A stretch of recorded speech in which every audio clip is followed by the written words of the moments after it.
لله وكفى والسلام على عباده الذين اصطفى أما بعد فأعوذ بالله من الشيطان الرجيم بسم الله الرحمن الرحيم ونحن أقرب إليه من حبل الوريد سبحان ربك رب العزة عما يصفون وسلام على المرسلين والحمد لله رب العالمين اللهم صل على سيدنا محمد وعلى آل سيدنا محمد وبارك وسلم۔ اللہ رب العزت نے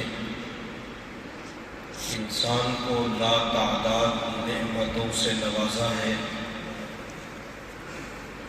اللہ رب العزت کی انگنت اور لا تعداد نعمتوں میں سے ایک خاص نعمت قرب الہی ہے۔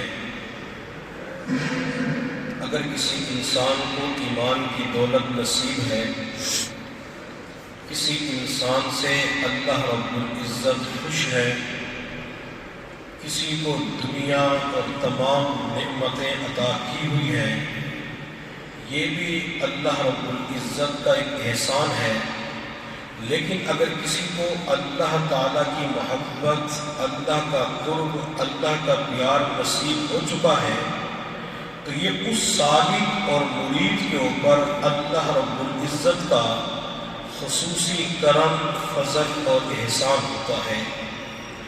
چنانچہ حضرت موسیٰ علیہ السلام کے مقابلے کے اندر جب فرعون نے جادوگروں کو بلایا تو جادوگروں نے فرعون سے کہا کہ اگر ہم موسیٰ علیہ السلام کے مقابلے کے اندر غالب آ گئے، ہمیں موسیٰ علیہ السلام کے اوپر غلبہ نصیب ہو گیا تو آپ ہمیں کیا دیں گے؟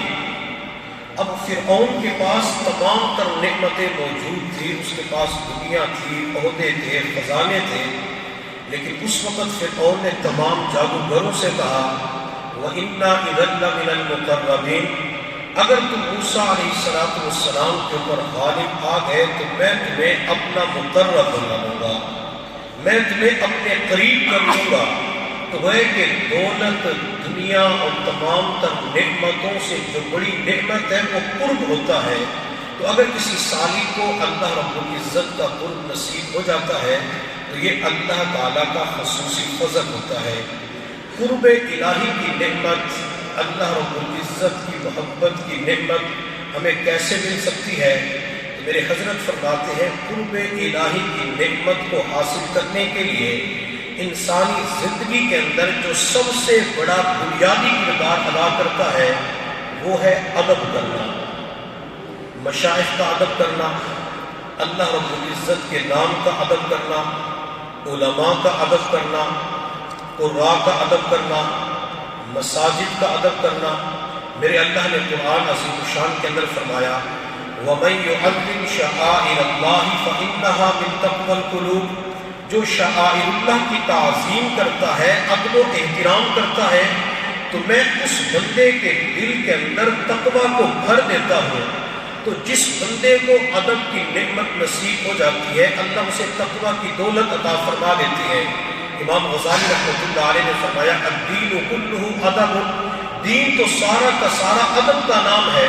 اس لیے ہم نے اپنے بڑوں سے جملہ سنا ہوا ہے با ادب با نصیب، بے ادب بے نصیب۔ جس بندے کے اندر ادب کی صفت ہوتی ہے وہ بندہ نیک بخت اور سعادت مند ہوتا ہے، اور جس بندے کے اندر ادب کی صفت نہیں ہوتی، بے ادبی کا مظاہرہ کرتا ہے، تو اللہ تعالیٰ اس بندے کو تمام تر نعمتوں کے ہوتے ہوئے محروم فرما دیتی ہے۔ حضرت مولانا مفتی کفایت اللہ دہلوی رحمۃ اللہ علیہ نے ایک مرتبہ اپنے شاگردوں سے پوچھا کہ حضرت مولانا انور شاہ کشمیری رحمۃ اللہ علیہ کشمیری کیسے بنے؟ تو جس طالب علم کا تفسیر کا ذوق تھا تو اس نے جواب دیا کہ وہ بہت بڑے مفسر تھے۔ جس طالب علم کو حدیث کا شغف اور ذوق تھا تو اس طالب علم نے جواب دیا کہ حضرت بہت بڑے محدث تھے۔ کسی طالب علم نے جواب دیا کہ بہت بڑے فقیہ تھے۔ کسی طالب علم نے جواب دیا کہ خطابت اچھی کیا کرتے تھے۔ مختلف جوابات علماء نے جب دیے تو کسی طالب علم نے کہا کہ استاد محترم آپ ہی بتا دیجئے کہ اللہ تعالیٰ نے انور شاہ کو کشمیری کیسے بنایا؟ مفتی کفایت اللہ دہلوی رحمۃ اللہ علیہ نے فرمایا کہ یہی بات ایک مرتبہ حضرت مولانا انور شاہ کشمیری رحمۃ اللہ علیہ سے پوچھی گئی کہ حضرت اللہ نے آپ کو قوت حافظہ کی نعمت عطا فرمائی، اللہ نے آپ کو قبولیت عطا فرمائی، اس کی وجہ کیا ہے، اس کے اندر راز کیا ہے؟ تو حضرت مولانا انور شاہ کشمیری رحمۃ اللہ علیہ نے فرمایا کہ مجھے یہ تمام تر نعمتیں اللہ رب العزت نے صرف اور صرف ادب کی وجہ سے عطا فرمائی۔ حضرت اور لوگ بھی تو ادب کرتے ہیں، طلباء ادب کرتے ہیں، تو اللہ نے آپ کو کون سے ادب کی وجہ سے یہ نعمتیں عطا فرمائی؟ تو حضرت مولانا انور شاہ کشمیری رحمۃ اللہ علیہ نے فرمایا کہ میں نے کبھی حدیث کی کتاب کو بغیر وضو کے ہاتھ نہیں لگایا، یہ اس کتاب کا ادب کرنے کی وجہ سے اللہ نے مجھے یہ تمام تر نعمتیں عطا فرمائی۔ ہمارے حضرت جی دامت برکاتہ العالیہ کے جو شیخ تھے مرشد عالم خواجہ غلام حبیب رحمۃ اللہ علیہ، تو ان سے کسی نے پوچھا کہ حضرت آپ مرشد عالم کیسے بنے، اللہ نے آپ کو یہ قبولیت کیسے نصیب فرمائی؟ مرشد عالم خواجہ غلام حبیب رحمۃ اللہ علیہ نے فرمایا کہ میں نے کبھی بیت اللہ کو بغیر وضو کے نہیں دیکھا، اور دوسری بات ارشاد فرمائی کہ میں نے کبھی اپنے شیخ کا چہرہ کبھی بغیر وضو کے نہیں دیکھا، جب بھی میں بیت اللہ کی زیارت کرتا تھا یا اپنے شیخ کی صحبت میں جاتا تھا، اپنے شیخ کی زیارت کرتا، شیخ کا دیدار کرتا، تو ہمیشہ کے لیے وضو کر کے جایا کرتا تھا۔ شیخ کے چہرے کو وضو کی وجہ سے، ادب کے ساتھ دیکھنے کی وجہ سے اللہ رب العزت نے مجھے قبولیت نصیب فرما دی۔ زبیدہ خاتون ایک نیک عورت گزری ہے، جب ان کا انتقال ہوا تو ان کے خادمہ نے خواب کے اندر دیکھا اور پوچھا اماں کیا بنا؟ زبیدہ خاتون نے جواب دیا کہ اللہ تعالیٰ نے میری مغفرت فرما دی۔ خواب دیکھنے والی خادمہ کہنے لگی کہ اماں آپ نے اتنے نیک کام کروائے، اللہ نے تو آپ کو معاف کرنا تھا، آپ نے نہر زبیدہ بنوائی، مسافر خانے بنوائے، یتیم بچوں کی شادیاں کروائی، آپ مہمانوں کے اوپر خرچ کیا کرتی تھی۔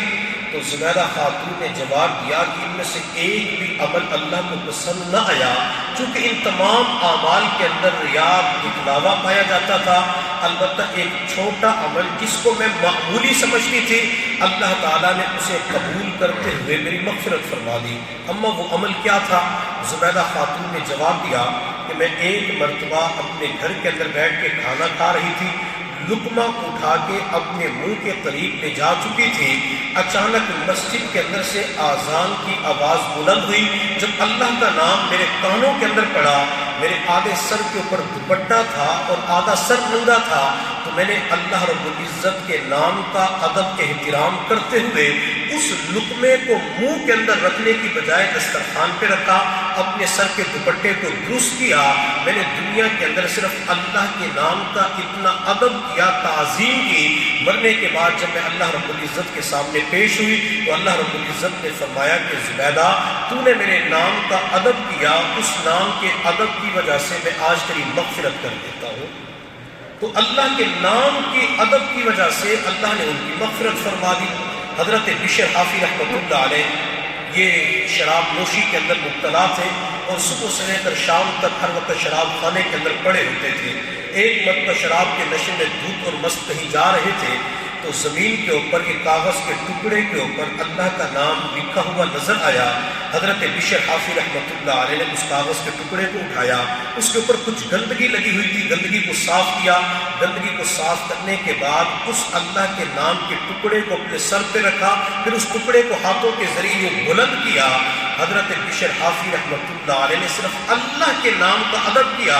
اللہ رب العزت نے وقت کے ولی کے دل میں الہام فرمایا کہ بشر کو جا کے بتلا دو، اس نے میرے نام کا ادب کیا، میں اس نام کے ادب کی وجہ سے بشر کے نام کو قبولیت دے دوں گا، میں اسے اونچا مقام اور مرتبہ عطا فرما دوں گا۔ چنانچہ اسی وقت اللہ تعالیٰ کی رحمت متوجہ ہوئی اور اللہ تعالیٰ نے توبہ کی توفیق عطا فرما دی۔ تو ہمیں چاہیے کہ ہم اپنی زندگیوں کے اندر ادب کی صفت کو پیدا کریں، بڑوں کا ادب کریں، مشائخ کا ادب کریں۔ اور کل جیسا کہ میں نے عرض کیا تھا کہ کیفیات چند وجوہات کی بنا پہ سلب ہو جاتی ہیں، کیفیات کے سلب ہونے کی ایک وجہ مشائخ اعظام نے یہ لکھی ہے کہ جس سالک کے زندگی کے اندر بے ادبی ہوتی ہے، شیخ کی بے ادبی کر لیتا ہے، پیر بھائیوں کی بے ادبی کر لیتا ہے، تو اللہ تعالیٰ اس کی کیفیات کو سلب فرما لیتے ہیں۔ بے ادبی کی وجہ سے کیفیات کو چھین لیا جاتا ہے۔ حضرت خواجہ فضل علی قریشی رحمۃ اللہ علیہ مسکین پور شریف کے اندر ایک نیک بزرگ گزرے ہیں، ان کی خدمت کے اندر ایک مرید حاضر ہوا اور عرض کیا کہ حضرت میری تمام تر کیفیات لمحوں کے اندر ختم ہو چکی ہے۔ تو خواجہ فضل علی قریشی رحمۃ اللہ علیہ نے فرمایا کہ آپ نے کوئی گناہ کیا ہوگا۔ حضرت میں نے کوئی گناہ نہیں کیا، میں تو خانقاہ کے اندر رہتا ہوں، نظروں کی حفاظت کرتا ہوں، زبان کی حفاظت کرتا ہوں۔ خواجہ فضل علی قریشی رحمۃ اللہ علیہ نے فرمایا کہ آپ نے مشتبہ غذا کا استعمال کیا ہوگا۔ نہیں حضرت، میں تو خانقاہ کا کھانا استعمال کرتا ہوں۔ خواجہ فضل علی قریشی رحمۃ اللہ علیہ نے فرمایا کہ پھر آپ نے کوئی بے ادبی کی ہوگی۔ حضرت میں نے تو کوئی بے ادبی نہیں کی۔ خواجہ فضل علی قریشی رحمۃ اللہ علیہ نے فرمایا کہ صبح سے لے کر شام تک اپنے اعمال پہ غور کرو تو آپ کو کہیں نہ کہیں بے ادبی ضرور نظر آئے گی۔ چنانچہ اس سالک مرید نے تنہائی کے اندر بیٹھ کے اپنا محاسبہ کرنا شروع کر دیا۔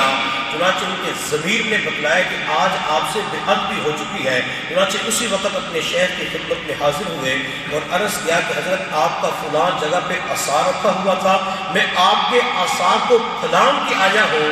تو خواجہ فضل علی قریشی رحمۃ اللہ علیہ نے فرمایا کہ اس عصا کی نسبت چونکہ آپ کے شیخ کے ساتھ ہو چکی تھی، آپ نے اس چیز کی بے ادبی کی تو اللہ تعالیٰ نے بے ادبی کی وجہ سے تمام تر کیفیات کو سلب فرما دیا ہے۔ تو بے ادبی کی وجہ سے اللہ تعالیٰ کیفیات کو سلب فرما لیتے ہیں۔ اللہ تعالیٰ بندے کو اعمال کے ذوق اور شوق سے محروم کر دیتے ہیں۔ اس لیے ہمیں اللہ تعالیٰ کی بارگاہ کے اندر یہ دعا کرنی چاہیے کہ اللہ مجھے باادب بنا دے۔ اور میرے اللہ نے قرآن عظیم الشان کے اندر نبی علیہ الصلوۃ والسلام کی ادب کے حوالے سے ایک جگہ تذکرہ فرمایا، یا ایھا الذین آمنوا لا ترفعوا اصواتکم فوق صوت النبی ولا تجہروا له بالقول کجہر بعضکم لبعض ان تحبط اعمالکم وانتم لا تشعرون۔ اللہ صحابہ سے فرماتے ہیں کہ اپنی آوازوں کو محبوب کی آواز سے بلند نہ کرو، اگر تمہاری آواز میرے پیغمبر کی آواز سے بلند ہو گئی تو تمہارے اعمال کو ضائع کر دیا جائے گا اور تمہیں پتہ بھی نہیں چلے گا۔ اب اللہ یہ صحابہ سے فرمائے کہ پیغمبر کی آواز سے آواز کو بلند نہ کرو، اگر تم سے یہ بے ادبی ہو گئی، یہ گستاخی ہو گئی تو اعمال کو ختم کر دیا جائے گا، پتہ بھی نہیں چلے گا۔ تو اسی طرح جو مشائخ علماء ہوتے ہیں، یہ چونکہ نبی علیہ الصلوۃ والسلام کے وارث ہیں، آپ نے الصلوۃ والسلام نے ارشاد فرمایا العلماء ورثۃ الانبیاء، علماء انبیاء کے وارث ہیں۔ تو جب کسی عالم کی بے ادبی کی جاتی ہے، جب کسی اللہ کے نیک بندے کی ولی کی بے ادبی کی جاتی ہے تو اللہ تعالیٰ بندے کو کیفیات اور اعمال سے محروم فرما دیتے ہیں۔ اس لیے ہمیں تمام تر چیزوں کا ادب کرنا چاہیے۔ اللہ تعالیٰ انشاءاللہ تمام تر کیفیات کو دوام عطا فرمائیں گے۔ اللہ رب العزت کی بارگاہ میں دعا ہے اللہ تعالیٰ ہم سب کو تمام تر چیزوں کا شعائر اللہ کا ادب کرنے کی توفیق عطا فرمائے۔ وآخر دعوانا الحمدللہ رب العالمین۔